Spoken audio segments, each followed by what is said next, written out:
નમસ્કાર દર્શક મિત્રો, તમે જોઈ રહ્યા છો ગુજરાત ન્યૂઝ લાઈવ. દાહોદ જિલ્લાના ઝાલોદ તાલુકાના લીંબડી ગામ નજીક બિલવાણી ખાતે પ્રવર્તમાન સંજોગો અને ખાસ કરીને ભારત વર્ષમાં સુખ શાંતિ સમૃદ્ધિ સાથે લોક કલ્યાણ શ્રી રામ મંદિરના નિર્માણ હેતુ એકાદશ કુંડિયા સહસ્ત્ર ચંડી મહાયજ્ઞનું આયોજન કરવામાં આવ્યું છે. તારીખ 16મી જાન્યુઆરી થી 21મી જાન્યુઆરી દરમિયાન આ યજ્ઞમાં ગ્રહો અને નક્ષત્ર પ્રમાણે 11 જેટલા યજ્ઞ કુંડ બનાવવામાં આવ્યા છે, જેમાં સવારના 10 કલાકથી બપોરના 3 કલાક સુધી યજ્ઞમાં દરરોજ 51 જેટલા જોડા યજમાન તરીકે બિરાજમાન થનાર છે. બિલવાણી ગામે યજ્ઞની શરૂઆતમાં 1001 દુર્ગા સપ્તશતી પાઠથી આયોજન કરવામાં આવ્યું છે. આ જગ્યામાં ખાસ બનારસ ઇન્દોરથી પધારેલ 21 જેટલા પંડિતો દ્વારા પૂજન હવન કરાવનાર છે.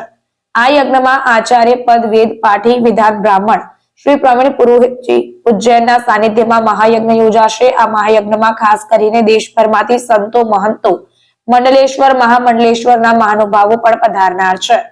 આ 6 દિવસના મહાયજ્ઞમાં ગુજરાત સરકારના મંત્રીઓ, ધારાસભ્ય, સાંસદ વગેરે પણ ઉપસ્થિત રહેનાર છે. શાસ્ત્ર અને ધર્મ ગ્રંથોના નિર્દેશ મુજબ 4 એકર જમીનમાં યજ્ઞશાળા બનાવવામાં આવી છે, જેમાં મંદિર, ગૌશાળા, સંત કુટીર, ભોજનશાળા વગેરેનો પણ સમાવેશ કરવામાં આવ્યો છે.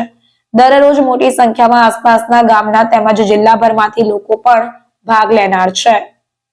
આ મહાયજ્ઞમાં પ્રથમ દિવસે પ્રાયશ્ચિત કર્મ, 10 વિધિ સ્નાન, શોભાયાત્રા, મંડપ પ્રવેશ તથા મંડળ સ્થાપના યોજાશે, જ્યારે બીજા દિવસે અગ્નિ સ્થાપના, મંડળ પૂજન, સગ્રહમક, દુર્ગા સપ્તમી પાઠ હવન તેમજ સાંજે મહાઆરતી કરવામાં આવશે. ત્રીજા દિવસે મંડળ પૂજન, સંગ્રામક, દુર્ગા સપ્તશતી પાઠ દ્વારા હવન તથા મંડળ આહુતિ તેમજ સાંજે 7 કલાકે મહાઆરતી તથા ભજન સંધ્યા રાત્રે 8 વાગ્યાથી શરૂ કરવામાં આવશે તથા ચોથા દિવસે મંડળ પૂજન, સંગ્રામક, લલિતા સહસ્ત્ર નામાવલી દ્વારા હવન તથા દુર્ગા સપ્તમી પાઠ દ્વારા હવન, સાંજે 7 વાગે મહાઆરતી તેમજ રાત્રે ડાયરો વિજય ગઢવી કલાકાર દ્વારા આયોજિત કરવામાં આવ્યું છે. પાંચમા દિવસના સંદર્ભે મંડળ પૂજન, સગ્રહમક, દુર્ગા સપ્તશતી પાઠ દ્વારા હવન તથા મંડળ આહુતિ, સાંજે 7 વાગે મહાઆરતી તેમજ તે દિવસે સૌભાગ્યવતી અને કન્યા પૂજનનું પણ આયોજન કરવામાં આવ્યું છે. તેમજ રાત્રિ દરમિયાન સુંદરકાંડનું પણ ભવ્ય આયોજન કરવામાં આવ્યું છે. અને છઠ્ઠા દિવસના અંતે પૂર્ણાહુતિ, મંડળ પૂજન, ગ્રહ શાંતિ હવન, 10 દીપકલાલ, બલિ ક્ષેત્રપાલ, બલિ પ્રધાન, વસોધારા તથા મહાઆરતી કર્યા બાદ પૂર્ણાહુતિ કરવામાં આવશે.